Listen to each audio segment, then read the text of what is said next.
Beragam cara mengolah atau memasak makanan, bisa dipanggang, digoreng, atau juga dibakar. Konon sensasi masakan dengan cara tersebut lebih meningkatkan selera makan. Tapi ingat, ada resiko kesehatan yang serius akibat cara memasak makanan yang salah. Lantas, gangguan penyakit apa yang bisa mengancam di balik lezatnya aroma masakan dengan cara dibakar ataupun digoreng dengan suhu yang tinggi dan minyak yang berulang kali digunakan? Mengolah makanan sudah menjadi kebiasaan kita sehari-hari, baik disadari maupun tidak disadari. Kita tahu kadang-kadang ada yang memasak sendiri ataupun ada juga yang asupan makanan sehari-harinya mau tidak mau harus membeli di luar. Bagaimanapun proses ini butuh pengolahan. Nah, disadari atau tidak disadari, proses pengolahan makanan ternyata mempengaruhi nilai gizi makanan yang kita konsumsi sehari-hari. Sebelumnya, kita kenal dulu nih, ada banyak cara orang mengolah makanan. Mulai dari mempersiapkan, dipotong-potong, kemudian dicuci bersih, ada yang harus direndam, kemudian lagi dengan berbagai teknik masakan, ada yang harus direbus dahulu, ada yang kemudian ditumis pakai bumbu dan menggunakan sedikit minyak, atau ada yang direbus jangka panjang yang lama, bahkan ada yang juga dipanggang atau dibakar di atas api. Nah, bahan-bahan makanan ini sebenarnya tujuannya adalah baik untuk memperbaiki cita rasa supaya orang yang mengonsumsi makanan tersebut tentunya memperoleh kenikmatan dan juga bonus nilai gizi yang baik bagi tubuhnya. Makan steak atau hot plate dengan tambahan sayuran bisa membuat makanan tetap panas dan mengundang selera. Namun sadarkah kalau makanan ini bisa overcook atau terlalu matang? Sebelum memakannya, kenali dulu apa saja bahan makanan yang tidak boleh dimasak terlalu lama. Berikut penjelasannya.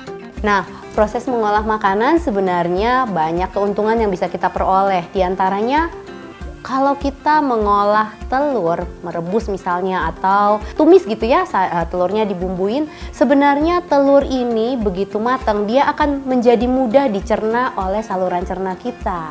Tetapi apakah ini kemudian merubah struktur atau menghilangkan banyak nutrisi? Bisa jadi kalau pada bahan makanan yang lain seperti sayur-sayuran, kemudian daging, ayam, ikan yang Anda olah ini menjadi overcook atau dimatangkan dengan temperatur yang sangat tinggi dalam periode waktu yang cukup lama, tentunya ini akan mempengaruhi nilai gizinya. Jika Anda gemar memanggang daging di atas arang atau menumis sayur dengan waktu yang cukup lama, hati-hati. Salah mengolahnya bisa mengurangi kandungan di dalamnya. Lantas, benarkah makanan yang diolah terlalu matang bisa merubah kandungan gizinya? Simak jawabannya berikut ini. Pada sayuran, jika kita olah, beberapa sayur akan mendapatkan manfaat yang lebih baik. Contohnya, begitu kita mengolah brokoli, kita rebus, ini biasanya strukturnya menjadi lebih mudah dicerna, kemudian beberapa efek seperti vitamin K-nya bisa lebih terjaga. Namun, untuk beberapa jenis vitamin lainnya seperti vitamin yang larut air seperti vitamin C, ini bisa saja kadarnya menjadi berkurang.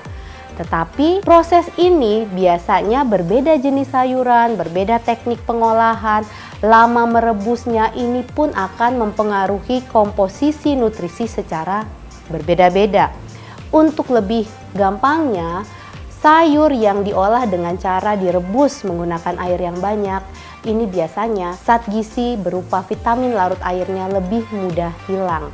Jadi proses mengolah untuk sayur-sayuran alangkah baiknya kalau tidak terlalu lama dipanaskan atau direbus dalam jangka waktu yang lama, apalagi menggunakan suhu yang terlalu tinggi. Ini tentunya untuk mencegah hilangnya nutrisi-nutrisi yang kita harapkan. Nah, bagaimana dengan bahan makanan sumber protein yang biasanya ada dari tahu, tempe, kemudian lagi daging ayam, ikan, daging sapi, dan lain-lain. Perlu Anda ketahui bahwa proses memasak untuk sumber protein ini sebenarnya baik adanya, yaitu menghilangkan sumber bakteri atau kuman yang mungkin tidak baik untuk saluran cerna kita atau untuk tubuh kita secara keseluruhan. Tetapi proses memasak yang terlalu lama ini tentunya akan mempengaruhi pula struktur dalam makanan yang kita olah, terutama protein. Biasa kita tahu ada yang mengenal makanan kalau dibakar, dipanggang terlalu lama katanya akan menimbulkan resiko kanker. Benarkah atau tidak? Ternyata memang penelitian menunjukkan bahwa makanan yang dipanggang di atas bara api yang panas sekali dalam durasi yang cukup lama, ini ternyata akan beresiko menimbulkan zat-zat karsinogenik yang biasanya kita kenal zat karsinogenik itu berpotensi menjadikan kanker. Sayangnya berapa banyak zat karsinogenik ini yang batas amannya perlu kita ketahui, belum ada guideline yang bisa menunjukkan. Tetapi banyak penelitian yang menunjukkan cukup kurangi konsumsi bahan-bahan makanan yang diolah terlalu lama atau dikatakan overcook. Karena bonus yang kita dapatkan pasti banyak. Di antaranya selain menghindari kanker atau kanker akibat proses tadi ya yang terlalu lama dimasak kemudian timbul sampai menjadi arang. Ternyata dengan mengurangi konsumsi daging merah ini juga mampu mengurangi resiko terhadap penyakit jantung dan pembuluh darah. Selain itu juga mampu mengurangi kadar kolesterol bagi orang-orang yang memang beresiko. Ya, jadi manfaat baik kalau kita dapatkan dengan menghindari konsumsi bahan-bahan makanan yang overcook, kemudian kita perhatikan proses pengolahannya, ternyata efek terhadap kesehatan tubuh kita sangat luar biasa. Sate atau ikan bakar akan memberikan cita rasa yang berbeda.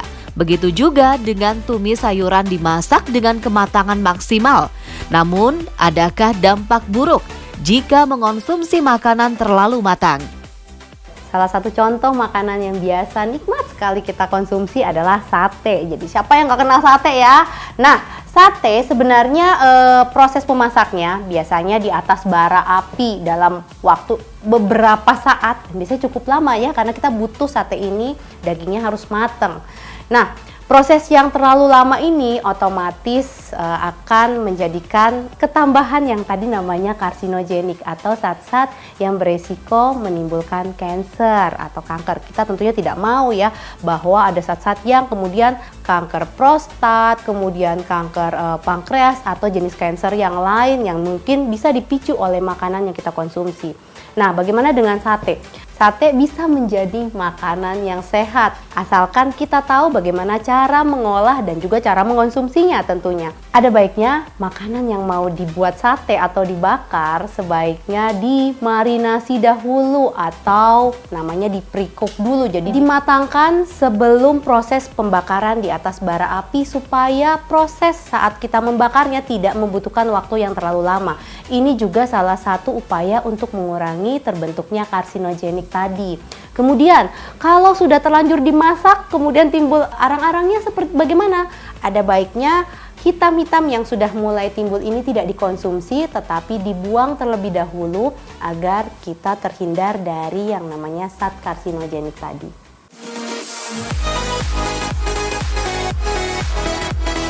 Salah satu upaya kita supaya saat mengonsumsi daging ini kita tetap mendapatkan benefit selain cara masaknya, kemudian jumlahnya, tentunya alangkah baiknya kalau kita konsumsinya dengan sayur atau buah. Mulai sekarang, cobalah untuk memperhatikan tingkat kematangan masakan Anda agar makanan bisa memberikan nutrisi secara maksimal untuk tubuh kita. Bagaimana caranya? Berikut ini ada tips cara memasak makanan agar tidak terlalu matang. Simak penjelasannya. Tips untuk memasak sayur sehari-hari, alangkah baiknya kalau Anda ingin rebus, gunakan saja sedikit air, kemudian jangan terlalu lama agar zat-zat gizinya masih banyak di dalam sayur tersebut tentunya. Bagaimana dengan daging atau ayam atau ikan? Nah, pertama-tama marinasi dahulu, kemudian pre-cook atau matangkan sebentar. Bisa gunakan teknik merebus sebentar, ataukah kemudian kita masukkan dalam microwave untuk Anda yang memiliki microwave supaya proses pemasakan lebih lanjut pada saat kita akan menambahkan bumbu dan lain-lain. Ini tidak terlalu membutuhkan waktu yang lama sehingga tadi dampak-dampak yang tidak kita harapkan tidak terjadi dan tentunya makanan yang sehat dan nikmat bisa tersaji untuk Anda. Saya Dr. Maria Haryono, MGisi, Spesialis Gizi Klinik Vinem untuk Hidup Sehat Plus.